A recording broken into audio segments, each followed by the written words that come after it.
Quick demo just so you guys know what you're looking at. So with your thermal imaging camera, this is how we're going to start things off. So this is a FLIR. So this is what firemen would use to actually help save people. So I like to point out that you guys can't go home and download this app because it's pertinent to the hardware.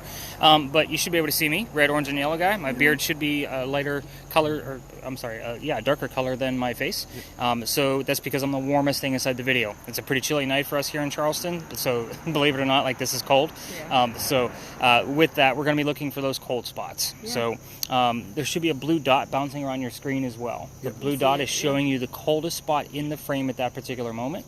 So we're in ambient temperature of about 45 degrees average. So I'm going to be looking for 30 degrees and colder out of that blue dots, because I always look for 15 plus degree temperature drops. So I mean, the camera is badass, don't get me wrong, but does it capture something every night? Not necessarily. Yeah. So, but again, I will say probably between 4 to 6 solid. I'll put my stamp of approval that is paranormal that I catch per year. So again, I like to point out that this is not a TV show. So, but when we do find something, it is also recording audio. So if we capture another EVP, obviously it'll come through on the camera. Now, what I'm looking for out of this, besides the blue dot being 15 degrees colder, I'm looking for blue and black anomalies, because those are going to be your coldest spots.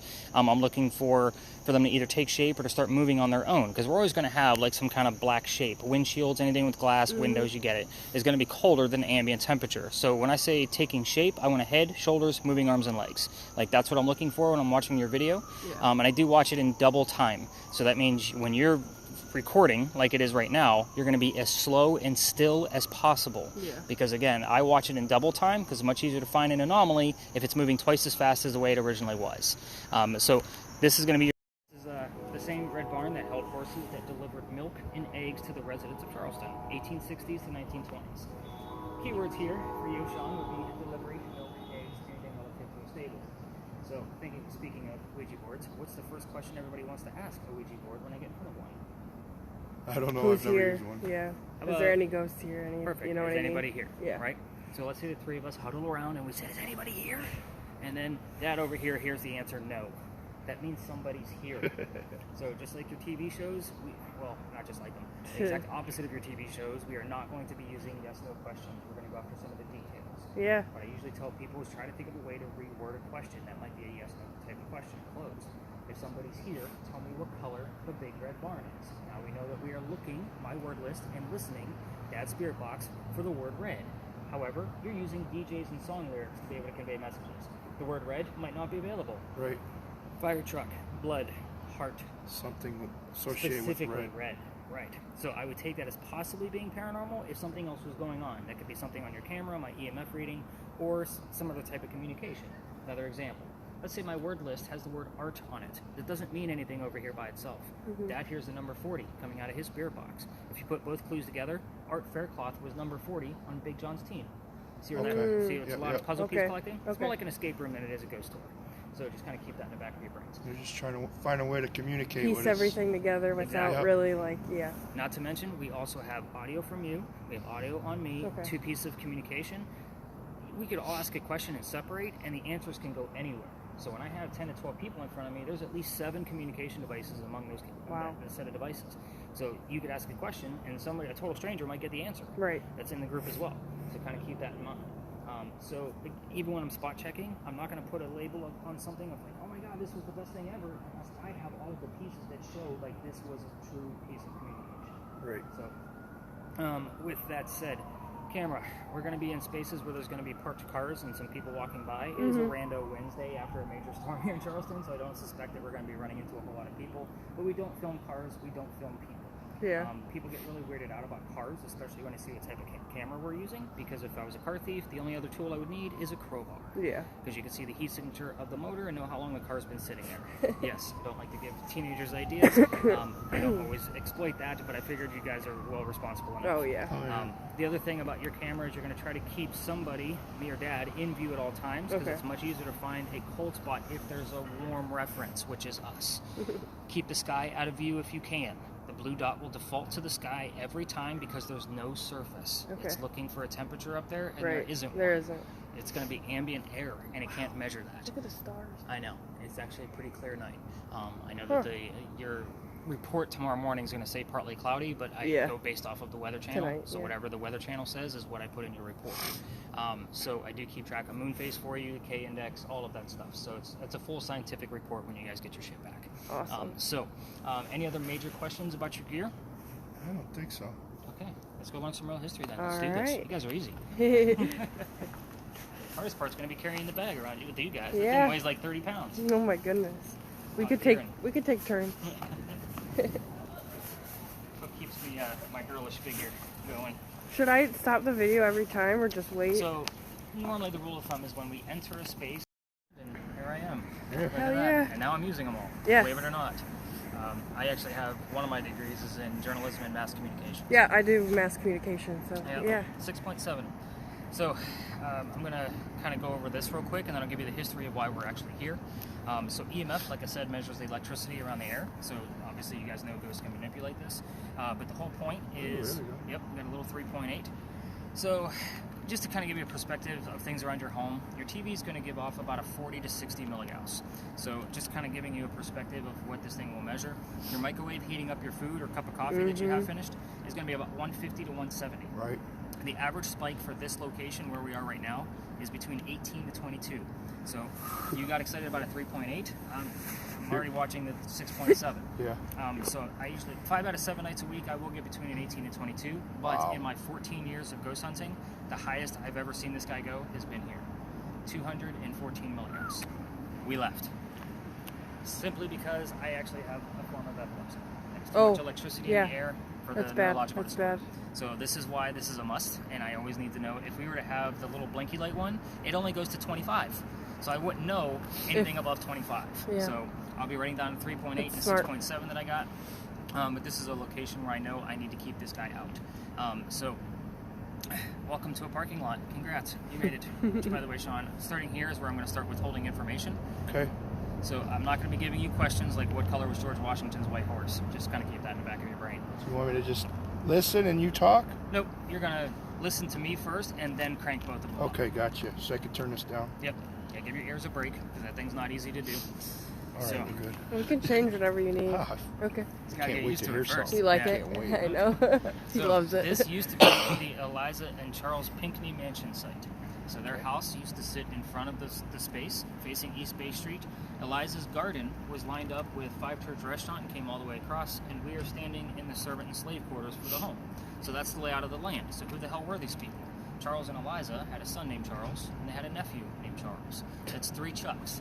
That's why we look for secondary clues. I need to know which one we need to address. Making sense now?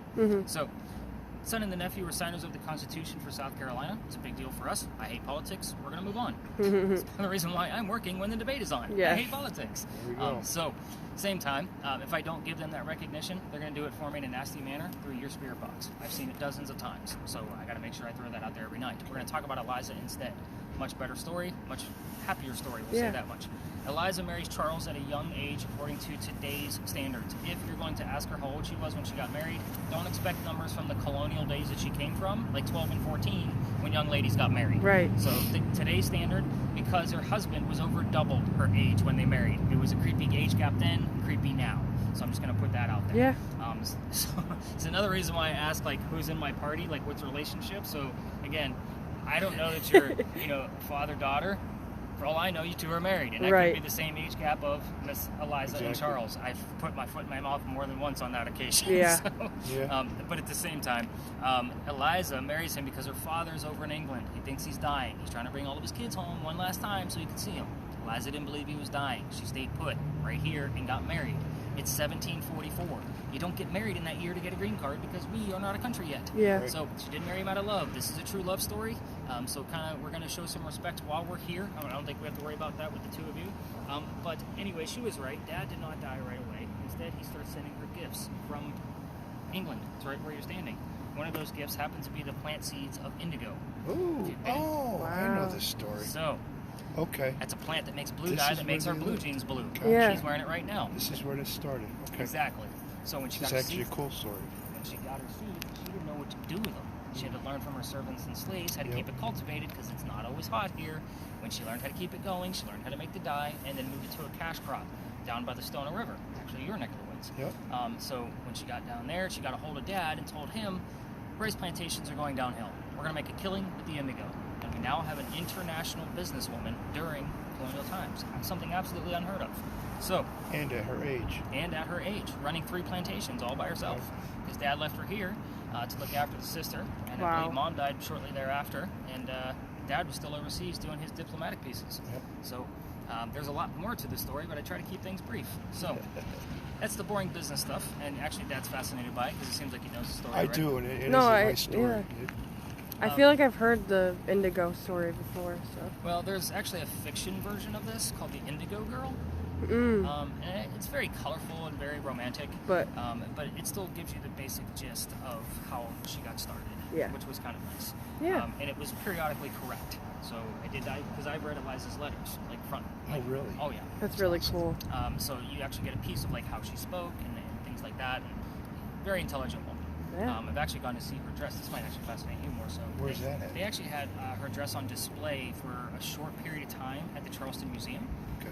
And only because it can't be exposed to light because it's so frail. Right. They also couldn't put it on a mannequin for more than a few pictures for this book they were creating, and then they decided to lay it flat in a display. I can tell you that woman's shoulder width was about that wide. She's a tiny, tiny lady. So again, lots of respect in this location. Here's the questions that we commonly get answers to. We're going to focus on her death and normally hand out a series of questions. I'll still show you what those questions are. But her death she's pretty open about talking about it. So the 4 majors, how old she was when she died, what she died from, where she's buried, what president was a pallbearer at her funeral. Ooh. Yeah. So again, very specific answers, non-yes, no questions. So I'm going to pull out the word list just to kind of see where we're at with things. Yeah. I do have the word tie, dark, afraid of you, desert, and heaven. So a whole lot of nothing. So neither one of us are wearing a tie that's dark, so I'm not like going into that. But again, I'll pull this out from time to time just to kind of give us a quick gist of what we have. I have an 8.9 right now, 5.7. So I got to write down a few numbers. But what do we want to go with first? What questions? Do you just want to listen in and kind of see where this goes? I'm going to listen in and let y'all ask. Okay. And we don't have to ask out loud. It could be just the focus. So me telling you what we commonly get answers to is that's where the focus starts. Okay. And by the way, she already knows that we're here simply because I cut through here every night to let her know who I'm bringing with me. Right. That's why I already knew your name ahead of time. So I always tell her, like, hey, I'm bringing 2 folks. I have Kelsey and Sean tonight. We'll be as respectful as we can. We'll be brief, in and out. Let's do this. So I'm going to write down some numbers, and we're going to get out of this car's way. We're going to actually move up this way. What was her first? Ellie? Eliza. Eliza. Okay.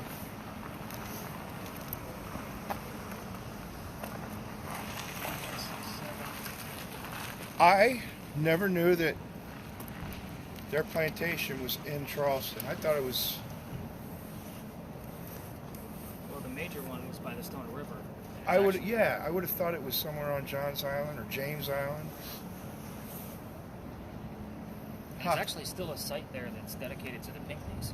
Say again? There's still a site there that's dedicated to the Pinckneys. Like, you can go visit it. On Johns Island? I believe so. Yes. So I know the Stone River like goes pretty far, like James and Johns. A lot of rice logs still there. And it's probably part of what their plantation was. I would not. Yeah. That's amazing. That's probably 15, 20 years ago I read up on that. All of a sudden it pops I back. don't know how this works, but it kind of looks like a body. I don't know. Maybe I'm just dumb. What are you looking at? I don't know. It's just maybe the shape of that. You got the signs. Like that thing? Mm-hmm. Above, is that like the light or the signs? So you have the sign, and then the light is to the right of it. Right. See all those little posts now? Mm-hmm. It takes a minute sometimes. So that must just be the doors then or Yep. something. Weird. So the further away, the more blurry it's going to be back there? Yeah. Dope. Okay. So now he's hearing things. That's good. Just like dope. Eliza. Kind of like somebody being funny calling you dope. She might be. Eliza, we're going straight after your death questions tonight. You know what the questions are. We're here with respect, as always. There's no vehicles in your home tonight. So we're going to take a quick lap around, and we're going to kind of see what you got to say. This is Sean. He can hear whatever you want him to hear. And of course, you already know what questions I've asked you earlier, so I'll take those answers as well. All right, let's make a quick lap. Let's see what we get. Coming?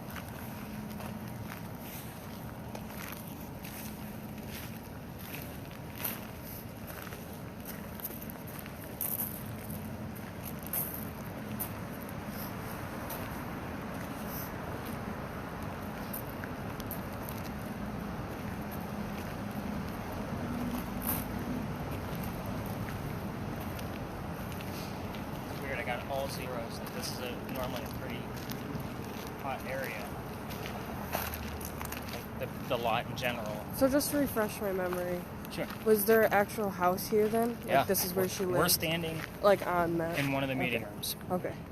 I wasn't sure if it was that building or, but I Yep. get it now. So, So their house, literally, this was their so house. the carriage house would have been over there.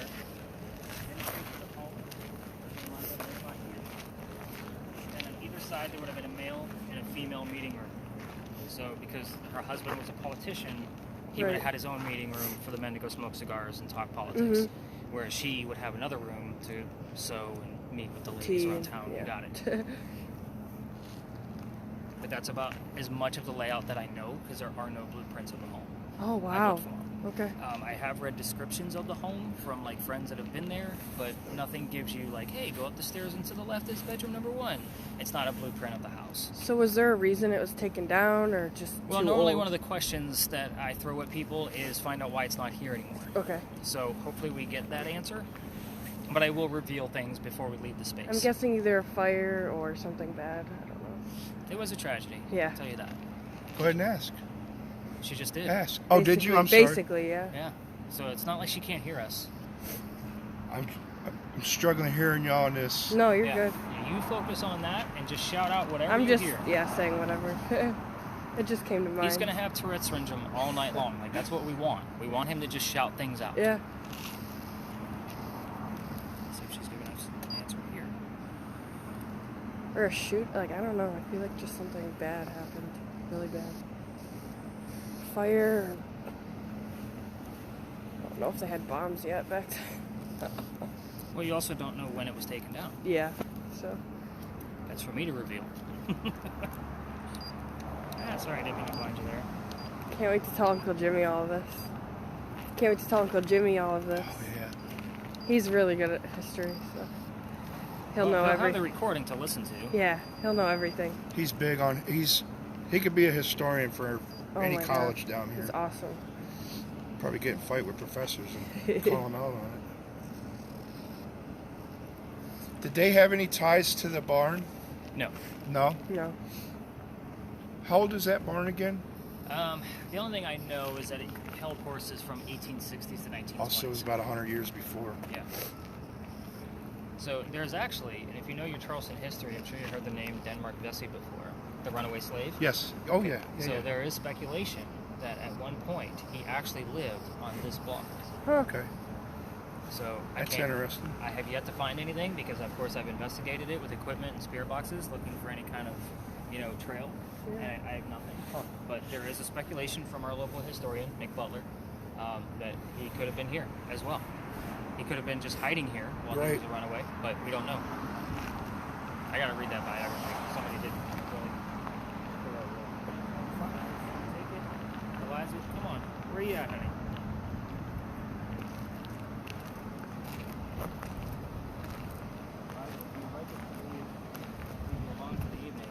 What happened to you?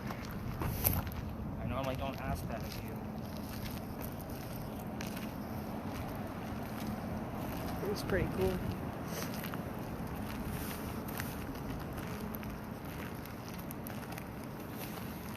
I don't have a whole lot going on my end, and he hasn't shouted out a whole lot of anything yet either, besides dope. Maybe she's just not feeling it today. She might not be. Of course, I was off yesterday, and the storms could have been Brutal. brutal. Divided bias, that's interesting. Eliza, you can tell us to leave. Just tell the box that Sean's holding. He'll be able to hear it.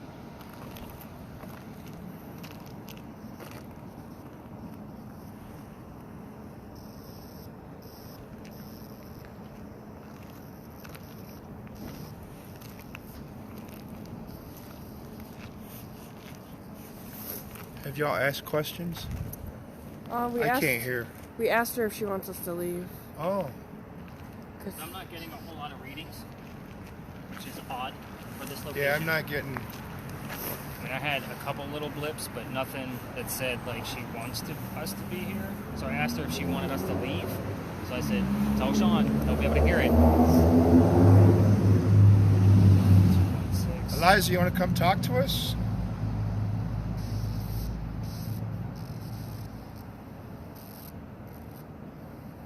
So you guys have used If you want us to leave, tell us. before? Yeah. Something like that. I tested a lot of them. This has the biggest dictionary in it. Yeah, I figured the one we had was kind of bullshit, you know? It's only 10 words or whatever. Yeah. Well, they usually come with at least a few hundred. Yeah.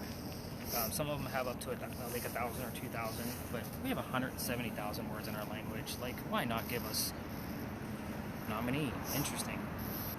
Eliza, if you're not here, tell us who is. What's your name? Is this one of the Charleses? We're here to learn about your story. 6.7, 10.8.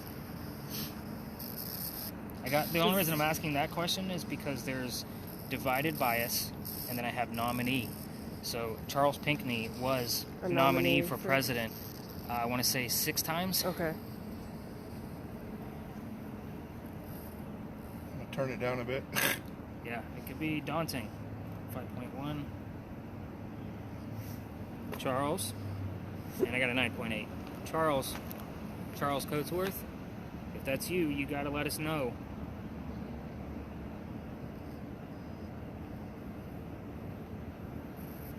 Is this the nominee that showed up on my little list here?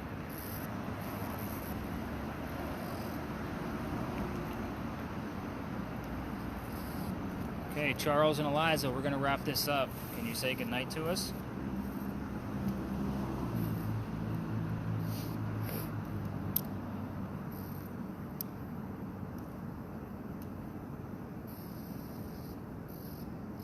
One more word out of my word box here, and we'll wrap it up. What did I just put on my face? And it's great to ask real-time questions like that.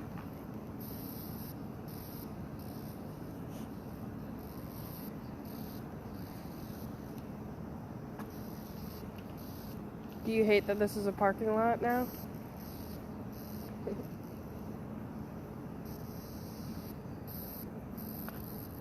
Yeah, these are both pretty much dead. It's okay. Okay, Eliza, we're gonna wrap it up. I'm gonna give them all the answers. Let's head to the back. I'm gonna stop. I'm gonna get that thing rolling. Camera's on your right, so Oh. flip it around. This way? Yep. Now stop the video and restart. Cool. Probably already know.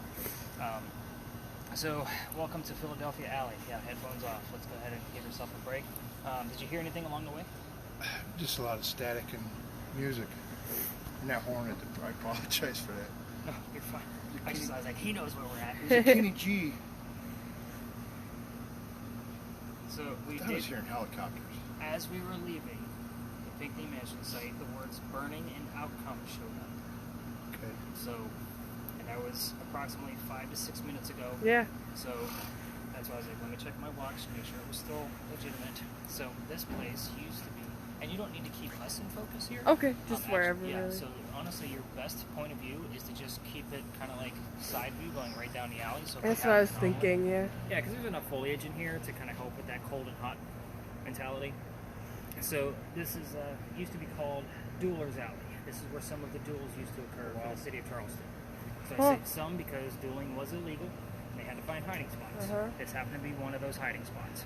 So every ghost tour comes down here. This was actually a location I was looking to take out of my routes because it is a cliche and every ghost tour comes here, but I keep getting enough evidence where I'm like, I'm going to keep it in. Yeah. Last year, 2023, I was going to take out the Pinckney Mansion site because I was getting a lot of disrespectful ghost hunters. And they would be like, come on, Eliza, and then go take a leak in the corner. And I'm my like, we're God. going, we're out of here. So, but I was getting nasty messages through spirit boxes. Yeah. Because those guys Right. fouled it up That's for exactly why I pass through there every night and tell her your guys' names and how many people I'm bringing and so forth and so on. So I've been starting to ask like newer questions, like for my own benefit, for my own studies, to see if they're going to come up when I'm going through the spot check. So that's why at the beginning of our investigation over there, I said, Liza, you already know the question I've asked you. I'll take that answer as well. So if I get those answers, I'll definitely let you know what that question is and Yeah. kind of see where it goes from there. But anyway, back to Dueler's Alley. So I'm going to give you the story a little bit differently because you're ghost hunting. It's not a cheesy campfire marshmallow kind of ghost story, right? So here's how the story goes. A doctor moves down to Charleston because he's supposed to get married from Rhode Island, by the way. His name is Dr. Joseph Brown Ladd. If the song Brown Eyed Girl shows up while the time we're here, it's not coincidence. We get it all the time. It's part of his name. So just kind of keep that in mind. So if that song does come up, that could be him. Oh yeah, he's just Really? telling, yeah. Okay. So it's just kind of his, and I'll give you a few of the other I've been clues, too. dismissing the music. I'm just trying to pick up words. But they're not going to know the song. They're not going to know the artist either. They're going to know the lyric. Oh my So, goodness. because a lot of Okay. people want to tell me that they heard Harry Styles, and was there anybody named Harry here? Because a Harry Styles song just come on. Like, that's not how this works. This The coast lyrics. is from colonial times. So think Right, of that thing as like, kind of like yeah. Bumblebee from Transformers. Like, that's the easiest way to explain how we're using this spirit box. We're hoping that it's not a coincidence that we keep getting the same things over and over and over again. Okay. So, Dr. Ladd moves down here from Rhode Island because he's supposed to get married to his fiancée, Amanda. Amanda just inherited a bunch of money from her dead parents. She's an attorney, helping her out with all of this cash flow. The attorney thinks that Dr. Ladd is just after Amanda's money, so he tells Amanda, get rid of the doctor. Yeah. So he comes down here to Charlestown to prove that he's not just after her money. As he's coming into town, the coachman he had that was bringing him in to take him down to his hotel or wherever he was going to be staying set him up to be robbed and killed. Oh, wow. The guy looks like he's got money because he just came out of medical school, and he set him up. Now, somebody was walking by and seeing what was about to happen. This was kind of a local. He's not from here either, but he's been here long enough. His name is Ralph Isaacs. I stop on Ralph simply because he has the same initials as where the doctor came from. Oh, that makes sense. So we were getting the letters RI all the time on a regular spirit box that you're using. That's the reason why I bought that Ouija board device that I explained earlier. It gives us letters.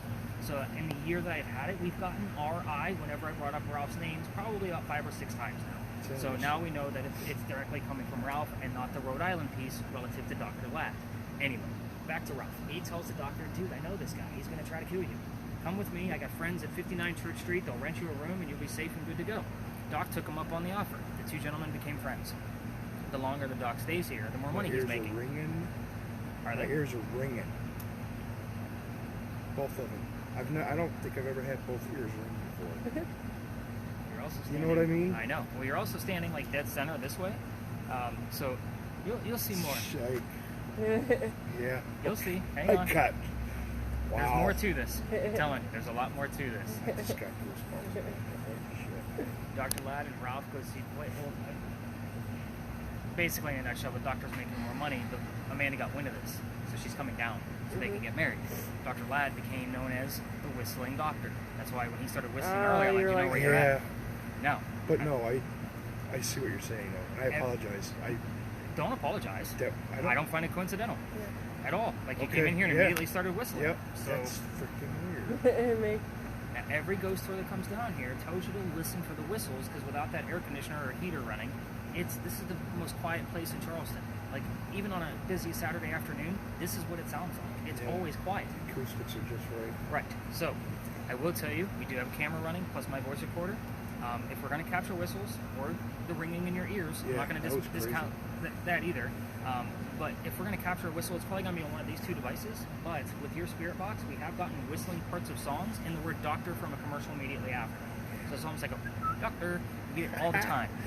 So 4 years of coming here, again, I don't want to lose this place because he does give me a shit ton of evidence. Back to Dr. Ladd and Ralph. They go see plays together. They can't sit next to each other because the doctor makes more money. That's the hierarchy of Charleston. He gets better seats. So they have to talk about these plays on the way home. They go see Richard III one night from Shakespeare, and they're arguing over the new actress. Dr. Ladd thought she was great. Ralph didn't. The argument turns into Ralph insulting the doctor's fiancée back home in Rhode Island. It got really ugly. They went their separate ways. Now, Ralph has friends around town, like I said. So he goes to the friends at the newspaper, and he tells them to place an ad for him telling the whole city of Charleston what he thinks of the doctor. Kind of a you're a disgrace to society kind of mentality. Doc saw the ad in the paper, but rebutted with, let's go to Doodler's Alley. Somebody's going to die. Keep in mind that this stupid argument started over an actress. I just like to point that out because it's really dumb. What? So they came down here, they took their 10 paces away from each other, they turned, the doctor pointed his gun in the air, shot. He did not want to kill his friend. He just wanted to have the courage to show up to the fight, which is often what happened in a duel. But Ralph has his one bullet. He puts it in the kneecap on the doctor. The doctor didn't die, fell to the ground. His friends picked him up, took him home to 59 Church Street, where he died 10 days later on November 2nd of 1786, after refusing medical treatment. I'm going to point out two things. First off, it's 1786. Gunshot wounds are a lot different back then. Secondly, he's a doctor. He probably just thought he had lead poisoning and tried to bleed it out himself, but failed. Now, back to our whistling friend. If you're going to try this on your own and walk all the way through this alley, I can't take you all the way through because I've been kicked out of here. We're going to talk about that in just a minute. That's the fun part of the story. Okay. So, so put on your voice recorders from your phone, but keep in mind every local knows the story. Anybody walking up and down Cumberland or Queen Street throws a whistle down the alley. We all do it. My garage used to be above that little, well, they're tearing it down now, that little convenience store over there on Church Street. Or I'm sorry, I'm trying to remember what street that is. Anyway, we passed it along the way. Now, my office is this way, which means between 3 and 4 o'clock in the morning, I'd always pass this alley to get to my car. I'd always throw a whistle down here, especially since I've been thrown out. Let me tell you how that happened. First off, let me point out that the alley didn't go all the way through the way we came in. There was a wall up there, about halfway between where we're standing and Cumberland Street. The reason being is this is where they kept the livestock for the city of Charleston. It used to be called Cow Alley. We get the word cow on my word list here all the time. Now, what does that mean for you guys, and why am I telling you this? Is because that means the bricks down on the other side are older than the ones we're standing on. Okay. Those are sun-dried bricks from slave children. There's a full handprint from a slave child down there, and fingerprint swipes and others. I used to take my groups all the way through here when I first started giving tours. Just as a history lesson, keep in mind, I treat that brick with the handprint the same way I do a grave. Yes, the kid's not absolutely. there. So it was just a matter of a history piece, nothing paranormal about it. Yeah. November 26, 2020, my entire group of 10 huddled around that damn brick, waiting for something to happen. I'm trying to shoo them along because I know nothing's going to happen, and I'm trying to be respectful to the beautiful mansion that we're outside his dining room window. He came out. He was screaming. My daughter thought it was hysterical because her dad was getting yelled at, and she was on the tour that night. Oh. So the next day was Thanksgiving. I don't tour on Thanksgiving because prior to doing this, I worked in retail management, upper management for Walmart for over 15 years. So you guys get my point. I'm not working on Thanksgiving because you all like to fight over towels, and I was scarred for life for Thanksgiving. So the next day, I called my partner that I had at the time that brought me into tourism, and I told him what happened with the owner of the mansion, and he laughed at me just like my daughter did. Oh. He said, dude, you can't go down that far. You're only allowed to go down halfway. Otherwise, it's residential. So you got to reroute your group. What I told my group that night, it's Black Friday. I'm sold out again. So I told him, I don't believe in the next story because I've never had anything happen over there, and I'm a vampire guy, not a pirates person. Yeah. So before we left, somebody on a spirit box heard the name Anne. I didn't tell them which pirate we were going to be investigating. The famous female pirate, Anne Bonny. So I was kind of like, oh shit, maybe we're going to get something. We go up and around the corner, somebody else with another spirit box. Here's the number 300. I don't know what that one means. I wrote it down. I do the research the next day. It turns out we were there on November 28th of 2020. Anne Bonny's trial for piracy, November 28th of 1720. The exact 300-year anniversary of her pirate trial. And that's normally the reaction that I get. I was pissed off. Let me tell you why. I have a master's degree in creative writing. Yeah. Even when I'm writing fiction, and especially when I'm doing this, I need facts and data. Pirate stories come from pirate lore, which was written 100 years after the golden age of piracy. That's a problem for me, because that means I have to read more damn books on a subject that I'm not familiar with, nor was I truly interested in up until the past year or so when I really started diving in. I've played every damn video game, watched every documentary, read every damn book on piracy that I possibly could to make sure my 15 minutes of fame over there is going to be legitimate for you. There's going to be certain things that I can't prove, so if you guys get direct answers, they're personal to you and to you only, because I won't be able to prove them. Yeah. I will also tell you that the story I'm going to tell you over there came from a minimum of 2 resources with every sentence I will tell you. Because again, that's how much research I've put into this. And again, I will be withholding information just like always. This one I kind of give everything away except for one big detail about Dr. Ladd. So we may get things from Dr. Ladd over there, which I'm hoping that we are. That's normally how this works. But I also like to tell you about the gate before we left. Is another reason why I stopped here. Yeah. Remember how I told you the alley didn't go all the way through? Right. Now, if there was a loser to the duel down here, this was the shortcut to get to the cemetery on the other side of this wall. Otherwise, they're carrying a dead body, dead weight, all the way down to Queen Street and then doubling back. Gotcha. So this is what I call the death gate. The wrought iron was probably put here in the early 1900s, but the archway is definitely part of the original wall. So I just like to point that out because not a whole lot of people know why this archway and gate is actually here. No, it makes sense. Nobody actually uses it now, obviously because it's not an easement anymore. So it's actually a property line. So this is where Has that light always been out ever since? No, so that light started flickering on me, I'm going to say about 2 to 3 weeks ago. Yeah. But this is still a good dark spot for me to tell the tale. No, yeah, no, that's cool. It was like every other light is lit, but that one is cool. Well, again, Dr. Ladd kind of likes to mess with things. By the way, the husband of Eliza Pinckney is buried on the other side of this wall, probably very close in proximity. And I also have suspicions that Big John is also buried on the other side of this wall. Nobody knows where he's buried. It is unlisted. Yeah. Again, kind of like a really bad phone number. But he is a famous person, and there is no public access to this cemetery unless you belong to the church. Oh, okay, so we're not going in there? Oh, no. There is public access to the other side, which is non-native Charlestonians. So if you're not from Charleston, you get buried on the other side of the street. So that would actually be a cemetery, where this one is actually considered a graveyard. You guys know the difference? Yeah. Kind of. Throw it at me. Yeah. Graveyard is actually attached to the church, the same side. Okay, yes. Just think of it as your That's- backyard. Yeah. So that's the difference. All right, we ready to learn about rated R pirates? Yeah. Okay. Certainly. Listen in. You can stop your camera, give it a little break. We're gonna go up around the corner.